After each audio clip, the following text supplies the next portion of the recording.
ರೇಣುಕಾಸ್ವಾಮಿ ಕೊಲೆ ಕೇಸ್ನ A2 ಆರೋಪಿ ದರ್ಶನ್ ಜಾಮೀನು ಅರ್ಜಿ ವಿಚಾರಣೆ ಇವತ್ತು ಬೆಂಗಳೂರಿನ ಸೆಷನ್ಸ್ ಕೋರ್ಟ್ನಲ್ಲಿ ನಡೆದಿದೆ. ದರ್ಶನ್ ಪರ ವಾದ ಮಂಡಿಸ್ತಾ ಇರುವಂತ ಹಿರಿಯ ವಕೀಲ ಸಿ.ವಿ. ನಾಗೇಶ್ ತನಿಖೆಯಲ್ಲಿನ ಲೋಪದೋಷಗಳನ್ನ ಏನೇನು ಅನ್ನುವಂಥದ್ದನ್ನ ತಮ್ಮ ವಾದದ ಮುಖೇನವಾಗಿ ಮಂಡಿಸುವ ಪ್ರಯತ್ನ ಮಾಡ್ತಾ ಇದ್ದಾರೆ.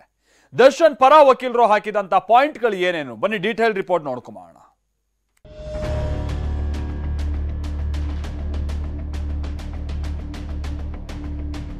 ರೇಣುಕಾಸ್ವಾಮಿ ಹತ್ಯೆ ಕೇಸ್ನಲ್ಲಿ ಬಳ್ಳಾರಿ ಜೈಲಲ್ಲಿ ನರಳಾಡ್ತಿರುವ ನಟ ದರ್ಶನ್ ಯಾವಾಗ ಜಾಮೀನು ಸಿಗುತ್ತೋ ಅಂತ ಕಾಯ್ತಿದ್ದಾನೆ. ದರ್ಶನ್ ಬೇಲ್ ಅರ್ಜಿ ಸಂಬಂಧ ಇಂದು ಬೆಂಗಳೂರಿನ 57ನೇ ಸಿಸಿಎಚ್ ಕೋರ್ಟ್ನಲ್ಲಿ ವಿಚಾರಣೆ ನಡೆಯಿತು. ದರ್ಶನ್ ಪರ ವಕೀಲ ಸಿ.ವಿ. ನಾಗೇಶ್ ವಾದ ಮಂಡಿಸಿದ್ರು. ನಿನ್ನೆಯಂತೆ ಇಂದು ಕೂಡ ತನಿಖೆಯಲ್ಲಿ ಲೋಪದೋಷ ಎತ್ತಿ ತೋರಿಸಲು ಪ್ರಯತ್ನಿಸಿದ್ರು.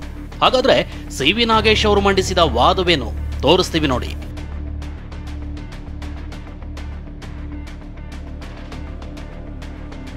ಸೆಕ್ಯೂರಿಟಿ ಗಾರ್ಡ್ ಹೇಳಿಕೆಯಲ್ಲಿ ಘಟನೆ ಬಗ್ಗೆ ವಿವರಿಸಲಾಗಿದೆ. ಜೂನ್ 9ರಂದೇ ಕೃತ್ಯದ ಸ್ಥಳವನ್ನ ಸೀಸ್ ಮಾಡಲಾಗಿದೆ. ಹೀಗಿದ್ದಾಗ ಗ್ರೇಟ್ ಡ್ರಾಮಾ ಏಕೆ ಬೇಕಿತ್ತು? ಜೂನ್ 9ರಂದೇ ಪೊಲೀಸರು ಸ್ಥಳದಲ್ಲಿದ್ದಾಗ ಜೂನ್ 12ರಂದು ಸೀಸ್ ಮಾಡುವ ಅವಶ್ಯಕತೆ ಏನಿತ್ತು? ಹಾಗಿದ್ದಾಗ ದರ್ಶನ್ ಹೇಳಿಕೆ ನೀಡುವವರೆಗೂ ಯಾಕೆ ಸುಮ್ಮನಿದ್ರು? ಹೇಳಿಕೆ ನಂತರವೇ ಏಕೆ ವಸ್ತುಗಳನ್ನ ಸೀಸ್ ಮಾಡಿದ್ರು? ಹೀಗೆ ಕೃತ್ಯದ ಸ್ಥಳದ ಬಗ್ಗೆ ಮತ್ತು ದಿನಾಂಕದ ಬಗ್ಗೆ ಪೊಲೀಸರ ತನಿಖೆ ಪ್ರಶ್ನಿಸಿ ವಾದ ಮಾಡಿದ ದರ್ಶನ್ ಪರ ವಕೀಲ ಸಿ.ವಿ. ನಾಗೇಶ್ ಕೃತ್ಯದಲ್ಲಿ ಕಾಮಾಕ್ಷಿಪಾಳ್ಯ ಪಿಎಸ್ಐ ವಿನಯ್ ಪಾತ್ರವನ್ನು ಉಲ್ಲೇಖಿಸಿ ವಾದ ಮಾಡಿದ್ರು.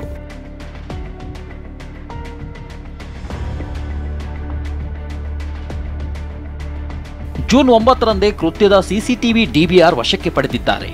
ವಾಚ್ಮನ್ ರೂಮ್ನ 2 ಸಿಸಿಟಿವಿ ವಶಕ್ಕೆ ಪಡೆದಿದ್ದಾರೆ.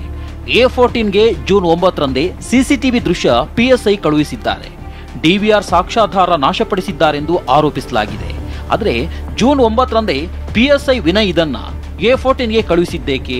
FSL ವರದಿಯಲ್ಲಿ ವಿಡಿಯೋ ಇಲ್ಲವೆಂದು ಹೇಳಲಾಗಿದೆ.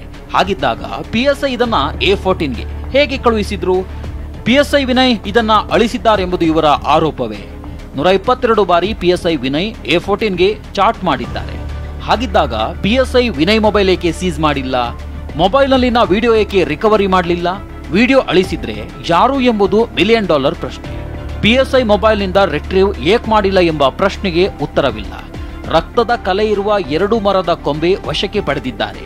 FSL ವರದಿಯಲ್ಲಿ ರಕ್ತವೇ ಇಲ್ಲ ಎಂದಿದೆ.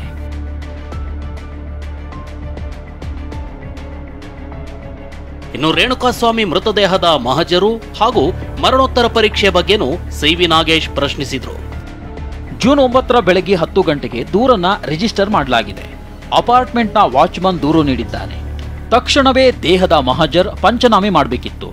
ಆದರೆ ಜೂನ್ 11ರ ಮಧ್ಯಾಹ್ನ ದೇಹದ ಮಹಜರ್ ಮಾಡಲಾಗಿದೆ. ಮರಣೋತ್ತರ ಪರೀಕ್ಷೆ ಕೂಡ ಜೂನ್ 11ರ ಮಧ್ಯಾಹ್ನ 2:45ಕ್ಕೆ ಮಾಡಲಾಗಿದೆ. ದೇಹದ ಗುರುತು ಪತ್ತೆಯಾಗಿರಲಿಲ್ಲವೆಂಬ ಸಬೂಬು ನೀಡಿದ್ದಾರೆ. ಆದರೆ ಮರಣೋತ್ತರ ಪರೀಕ್ಷೆ ಮಾಡಲು ದೇಹದ ಗುರುತು ಪತ್ತೆ ಏಕೆ ಬೇಕು? ಸಿಆರ್ಪಿಸಿ ಸೆಕ್ಷನ್ 174ರ ಅನ್ವಯ ಮೃತದೇಹ ಸಿಕ್ಕ ಕೂಡಲೇ ಅದರ ಇನ್ಕ್ವೆಸ್ಟ್ ಮಾಡಬೇಕು. ಇಷ್ಟೇ ಅಲ್ಲ, ಸರೆಂಡರ್ ಆಗಲು ಸಾಕ್ಷಿಗಳಿಗೆ ಹಣ ಕೊಟ್ಟಿದ್ದಾರೆಂಬ ಆರೋಪ ಚಾರ್ಜ್ ಶೀಟ್ನಲ್ಲಿತ್ತು. ಇದನ್ನು ಸಿ.ವಿ. ನಾಗೇಶ್ ಕೋರ್ಟ್ನಲ್ಲಿ ಮಾಹಿತಿ ನೀಡಿ ವಾದ ಮಾಡಿದ್ರು. ಜೂನ್ 18ರಂದು ದರ್ಶನ್ ಮನೆಯಲ್ಲಿ 37.5 ಲಕ್ಷ ವಶಕ್ಕೆ ಪಡೆಯಲಾಗಿದೆ. ಸಾಕ್ಷಿಗಳಿಗೆ ಕೊಡಲೆಂದು ಈ ಹಣ ಇಟ್ಟಿದ್ದಾಗಿ ಹೇಳಿಕೆ ಪಡೆದಿದ್ದಾರೆ. ಮೋಜನ್ ರಾಜ್ ಎಂಬುವರು ಈ ಹಣವನ್ನ ದರ್ಶನ್ಗೆ ನೀಡಿದ್ರು. ಮೇ 2ರಂದೇ ದರ್ಶನ್ಗೆ ನೀಡಬೇಕಿದ್ದ ಸಾಲ ವಾಪಸ್ ಮಾಡಿದ್ರು. ಆಗ ರೇಣುಕಾಸ್ವಾಮಿ ಯಾರೆಂಬುದು ಜಗತ್ತಿಗೆ ಗೊತ್ತಿರಲಿಲ್ಲ. ಮಲಗುವಾಗ ಓದಬಹುದಾದ ಅರೇಬಿಯನ್ ನೈಟ್ಸ್ ಕಥೆಯಂತಿದೆ. ರೇಣುಕಾಸ್ವಾಮಿ ಎಂಬ ವ್ಯಕ್ತಿ ಇರುವುದು ತಿಳಿದಿರುವುದೇ ಜೂನ್ 6ರಂದು. ಅಲ್ಲಿಯವರೆಗೂ ಅವನ ಹೆಸರು ಗೌತಮ್ ಎಂದೇ ಭಾವಿಸಲಾಗಿತ್ತು. ಹೀಗಿದ್ದಾಗ ಮೇ 2ರಂದೇ ಕೊಲೆಗಾಗಿ ಹಣ ಸಂಗ್ರಹಿಸಿತ್ತೆಂದು ಹೇಳಿದ್ದಾರೆ. ಇದು ದರ್ಶನ್ ಪರ ನಾಗೇಶ್ ವಾದವಾದ್ರೆ, ಮಧ್ಯಾಹ್ನದ ಬಳಿಕ A7 ಅನುಕುಮಾರ್ ಪರ ವಕೀಲ ರಾಮ್ ಸಿಂಗ್ ವಾದ ಮಂಡನೆ ಮಾಡಿದ್ರು. ಇತರೆ ಆರೋಪಿಗಳೊಂದಿಗೆ ಸಂಪರ್ಕ ಇತ್ತೆಂದು ಆರೋಪಿಸಲಾಗಿದೆ. ಕಾಲ್ ರೆಕಾರ್ಡ್ನಲ್ಲಿ ಕೊಲೆಗೆ ಪೂರಕ ಸಾಕ್ಷ್ಯವಿಲ್ಲ. ಬಲವಂತವಾಗಿ ಕಿಡ್ನಾಪ್ ಮಾಡಿದ ಬಗ್ಗೆ, ಕೊಲೆ ಸಂಚಿನ ಬಗ್ಗೆ ಸಾಕ್ಷ್ಯವಿಲ್ಲ. ರೇಣುಕಾಸ್ವಾಮಿ ಜೊತೆಯಲ್ಲೇ ಡಾಬಾದಲ್ಲೇ ಊಟ ಮಾಡಿದ್ದಾರೆ. ಅನುಕುಮಾರ್ ದರ್ಶನ್ ಜೊತೆ ಫೋಟೋ ತೆಗೆಸಿಕೊಳ್ಳಲು ಹೋಗಿದ್ದಾನೆ.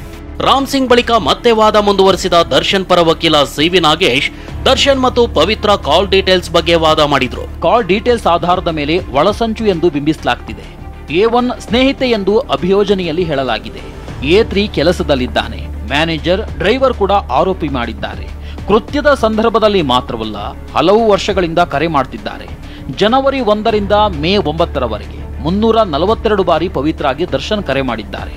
A3ಗೆ ದರ್ಶನ್ 416 ಬಾರಿ ಕರೆಗಳನ್ನ ಮಾಡಿದ್ದಾರೆ.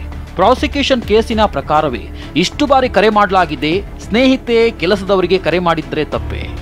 ಜೂನ್ 7, 8, 9ರಂದು ಮಾತ್ರವೇ ಕರೆ ಮಾಡಿದ್ರೆ ಸಂಶಯ ಪಡಬಹುದಿತ್ತು. ಆದರೆ ಕೃತ್ಯಕ್ಕೂ ಮೊದಲು 100 ಬಾರಿ ಕರೆ ಮಾಡಲಾಗಿದೆ. ಸ್ಟೋನಿ ಬ್ರೂಕ್ನಲ್ಲಿ ನಡೆದ ಊಟದ ಬಗ್ಗೆನೂ ಸಿ.ವಿ. ನಾಗೇಶ್ ವಾದ ಮಂಡಿಸಿದ್ರು. ಹಾಸ್ಯ ನಟ ಚಿಕ್ಕಣ್ಣನ ಬಗ್ಗೆ ಏನ್ ಮಾಡಿದ್ರು ಅಂತ ತಿಳಿಸಿದ್ರು. ಚಿಕ್ಕಣ್ಣ, ನವೀನ್, ಚೇತನ್ ಎಂಬುವರ ಹೇಳಿಕೆ ಪಡೆಯಲಾಗಿದೆ. ದರ್ಶನ್ ಇವರೊಂದಿಗೆ ಊಟಕ್ಕೆ ಹೋಗಿದ್ದಾಗಿ ಹೇಳಲಾಗಿದೆ. ಸ್ಟೋನಿ ಬ್ರೂಕ್ ರೆಸ್ಟೋರೆಂಟ್ನಲ್ಲಿ ಊಟಕ್ಕೆ ಹೋಗಿದ್ದಾರೆ. ಮುಂದಿನ ಚಿತ್ರದ ಬಗ್ಗೆ ಚಿಕ್ಕಣ್ಣ ಮಾತನಾಡಿರುವುದಾಗಿ ಹೇಳಿಕೆ ನೀಡಿದ್ದಾರೆ. ಹೀಗೆ ದರ್ಶನ್ ಪರ ವಕೀಲ ಸಿ.ವಿ. ನಾಗೇಶ್ ತನಿಖೆಯಲ್ಲಿ ಲೋಪದೋಷಗಳು ನಡೆದಿವೆ ಅನ್ನೋದನ್ನ ತಮ್ಮ ವಾದದ ಮೂಲಕ ಮಂಡಿಸಲು ಯತ್ನಿಸಿದ್ರು. ದಾಸನಿಗೆ ಬೆನ್ನು ನೋವು ಉಲ್ಬಣ, ಸ್ಕ್ಯಾನಿಂಗ್ ಬೇಡ ಸರ್ ಎಂದ ಪೊರ್ಕಿ. ಕೋರ್ಟ್ ಏನ್ ಹೇಳುತ್ತೆ ನೋಡಿ ಡಿಸೈಡ್ ಮಾಡ್ತೀನಿ ಎಂದ ದರ್ಶನ್. ಇತ ಬಳ್ಳಾರಿ ಜೈಲಿನಲ್ಲಿರುವ ಕೊಲೆ ಆರೋಪಿ ದರ್ಶನ್ಗೆ ಬೆನ್ನು ನೋವು ಉಲ್ಬಣವಾಗಿದೆ. ಬೆನ್ನಿನ ಭಾಗದಲ್ಲಿ ಊತ ಕಡಿಮೆಯಾಗದೆ ನೋವು ಹೆಚ್ಚಳವಾಗಿದೆ. ಹೀಗಾಗಿ ಜೈಲಿನಲ್ಲಿ ಇಂದು ಕೂಡ ದರ್ಶನ್ಗೆ ಆರೋಗ್ಯ ತಪಾಸಣೆ ನಡೆಸಲಾಯಿತು. ಜೈಲು ವೈದ್ಯ ಡಾಕ್ಟರ್ ರಾಜಶೇಖರ್ ಆರೋಗ್ಯ ತಪಾಸಣೆ ನಡೆಸಿ ದರ್ಶನ್ಗೆ ಸ್ಕ್ಯಾನ್ ಮಾಡಿಸುವಂತೆ ಒತ್ತಾಯಿಸಿದ್ರು. ಆದರೆ ದರ್ಶನ್ ಮಾತ್ರ ಸ್ಕ್ಯಾನಿಂಗ್ ಬೇಡ ಸರ್ ಅಂತ ಹಠ ಮಾಡ್ತಿದ್ದಾನೆ. ಕೋರ್ಟ್ ಏನ್ ಹೇಳುತ್ತೆ ನೋಡಿ ಡಿಸೈಡ್ ಮಾಡ್ತೀನಿ ಅಂದಿದ್ದಾನಂತೆ. Bureau report, TV9.